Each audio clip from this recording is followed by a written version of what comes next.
गौरी हरा दीनानाथा धरीन तुझे पाय.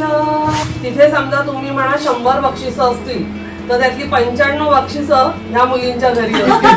मी एका वारकरी संप्रदायातल्या घरात जन्माला आल्यामुळे आणि माझ्या घरात संगीताची आवड असल्यामुळे माझा मोठा भाऊ सुद्धा किशोरीताई अमोणकरांबरोबर साथीला असायचा. पण त्या व्यतिरिक्त एखादं पुस्तक म्हटलं की कुठल्या लायब्ररीत मिळेल, त्यांना स्वतः वेगवेगळ्या लायब्ररीची आवड आहे तर तिकडे जातात, ते पुस्तक घेऊन येतात, वाचतात, त्या संदर्भ आम्हाला देतात. आषाढ महिन्यातल्या आषाढ शुद्ध एकादशी पासून म्हणजे देवशयनी एकादशी पासून सुरू होतो तो कार्तिक शुद्ध एकादशीला म्हणजे प्रबोधिनी एकादशी पर्यंत 4 महिने म्हणजे श्रावण, भाद्रपद, अश्विन आणि कार्तिक या 4 महिने तो चालू असतो.